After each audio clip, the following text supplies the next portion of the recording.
கர்த்தர் மகிமைப்பட்டதாக. இன்றைய வசனம் ஏசாயா 60ஆம் அதிகாரம் 2ஆம் வசனம். இதோ இருள் பூமியையும் இருள் ஜனங்களையும் மூடும், ஆனாலும் உன்மேல் கர்த்தர் உதிப்பார், அவருடைய மகிமை உன்மேல் காணப்படும். கர்த்தர் மகிமைப்பட்டதாக.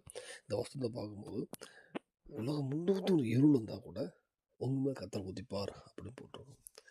யாருக்கு உதிப்பார்னா, நம்ம கர்த்தருடைய கற்பனைப்படி வாழ்வோமா, அவர் சொல்லபடி வாழ்கிறோமா, நம்முடைய நினைவுகள் நம்முடைய செயல்களில் கர்த்தர் பிரியமாக இருக்கா, அப்படி இருக்குமானால் நீங்கள் கர்த்தர் சொல்லபடி வாழ்ந்தீங்கன்னா உலகம் முழுவதும் இருள் இருந்தாலும் சரி, அந்த இருள் எதுவாக இருக்கலாம், யுத்தங்களாக இருக்கலாம், பஞ்சங்களாக இருக்கலாம், வியாதியாக இருக்கலாம், எந்த இருள் வந்தாலும் உங்களை தேவன் காப்பார்.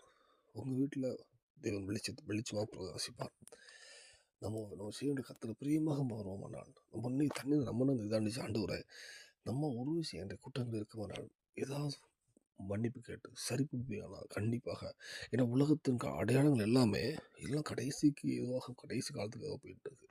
எப்போ வேணாலும் எது வரலாம், யுத்தம் வரலாம், பஞ்சம் வரலாம், எது வரலாம், நோய் வரலாம், எதுக்குமே ஒரு நிச்சயமற்ற நிலமாயிட்டு இந்த வேலையில் நீங்கள் கற்றுக்கிட்டு நீங்கள் இருப்பீங்கன்னா உலகமெல்லாம் எது வந்தாலும் சரி, பஞ்சங்களோ வியாதியோ எது வந்தாலும் கர்த்தர் உங்களை போஷிப்பார், நடத்துவார். தேவன் உங்களை எழுப்பி பிரகாசம் பண்ணுவார், உங்களுக்கு சமாதானமாக இருப்பார்.